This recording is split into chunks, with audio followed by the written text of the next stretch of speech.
right? Sit back out a bit. So let's just take like the, let's not use a transparent. Let's use the purple because the purple was a real paint.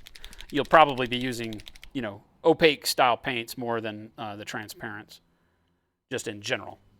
Right? But the transparent I don't treat any different than what you're going to see me do here. Okay? So a little drop of paint. And then I come over here and when I clean my brush, every time you see me take the brush away from the model, I come over here and I just do this, right? I'm just kind of rubbing just the tip of it in here, right? Just to get the paint off. That's all I ever do. And then I pull it right out. Don't wipe it off, nothing, right? So this is how much paint I have, is however much your paintbrush can hold. That's it. So no matter what brush I'm using, that's the limiter, right? Is that I just go in and I say, how much paint will this brush hold? So if I'm using a bigger brush, I'll notice very quickly that I've got too much water. Like a number 4 will hold so much water, right? And I usually paint with number 2s and number 3s, so it's generally the same. And a sable or a det cord or an artillery are going to hold the same amount of water, right? And then I basically just touch the palette paper, right next to the droplet, and then push the paintbrush up into the droplet and get my paint out like that, right? And every time I push up, notice how every time I push up into the droplet, I get more paint down into my workable area. See that? How it comes down? Right? Because I'm puncturing through the membrane and the paint's coming out. And then I use this. I'm never using the droplet as the actual paint that I go to the model with initially. I'm always touching it, bringing it out into my water, and now I've got this. And so this is now much more controllable, right, as a paint for doing what I'm doing, the glazing and such, right? Now, if I come over here and I load it up, the first thing you always see me do is take most of it off and then come make it work over here. Right? And that way I've got all that control. I don't have big splotches. Notice how when I didn't rub it off, I've got this big inconsistency. Sorry, I'm so zoomed in. Here, let me do that again. Right? So get all my water, bring it over here, right? Get it to the consistency that I want it. And I'm just judging this based on how much of the palette I see coming through. So in this case, this white, just push it, right? If you can take some force and push that paint and see a good filter of paint, but the droplet stays together at the end, push it back across here, got a good thin purple, but the droplet doesn't go, and immediately blast out all over the palette and become translucent. The droplet kind of stays together still. That's what I'm generally looking for, right? I mean, it'll eventually filter its way back out here. But that's where I want to be, right? So then I take that. It's all, my brush has way too much stuff in it. If I just start painting with it, I've got a lot of color, right? But it's not controllable. I've got big drop here, big drop here. How do I work those together? I got to maybe do a bunch of different style brush strokes to move that around, and then now I'm in the spot where I don't want to be. So that's why you see me take all of it off on my skin and then come up here, and now I've got really, really good control. I don't have any droplets going anywhere, and I can continue to work that and blend it out and do what I need to do with it. And yeah, you'll see me be able to work that quite a while. Right now, that's because, I don't know what brush you're using, but our det cords are really, really good because they act like sables.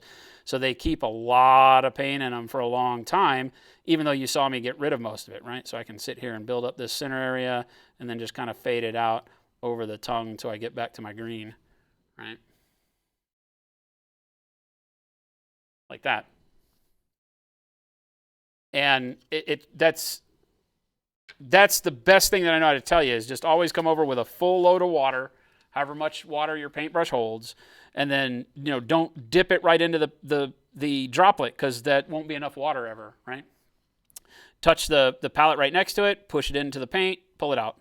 Grab that tail, do that however many times you want until you get it. The fewer times you do it, the more thin this will be, because that water now has less pigment in it, but you can keep pulling more paint out here and mixing that in until you get it. Like maybe that's still too thin. And like I said, always err on the side of being too thin. Pull too much paint and you start having problems. Keeping it thin like that, and then like you see me doing, get rid of most of it, right? When I'm getting rid of it, I'm like, okay, now I'm just, basically when it looks like all you're doing is moving the paint around on your finger, that's when you're ready to go and paint on the model.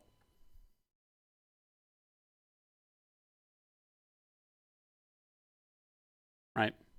And so now I've got, even though it didn't seem like I had any paint left, I'm still doing that small filter.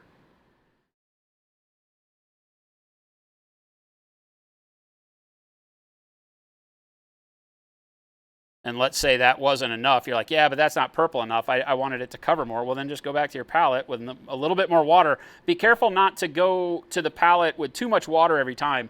Once you have some paint on the palette that's the thinnest you think you're working from, maybe then put your brush in your water, take a little bit off on a napkin, then go to the palette, because eventually if you just keep adding water to the palette, you're over-wetting your paint at some point, right?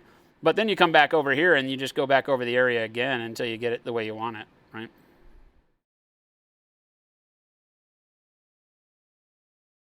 And you can just keep layering it, layering it, layering it. So again, go too thin, and then work back up to opacity as you're learning. And then through that process, you'll learn where your paint on your palette needs to be and how you can skip the million steps that a bunch of people complain about when glazing, because they're going so thin that it takes you 20 coats to get to the opacity you want when you could have done it in 3 or 1, you know, just getting that consistency. But that's a learned thing, because I wish I could tell you there was a magical way to do it. There's 2 drops of thinner and, you know, or 2 drops of glazing medium and 1 drop of paint, but every paint's different. Your humidity is different. You know, your workstation is different. You got lamps shining on it. It's curing faster. So you might get one really good pull off the palette. And then the next time you go back, the paint's thicker now because it's curing. So you're always just learning how to work with it. Every time I go to the palette, I'm looking at it.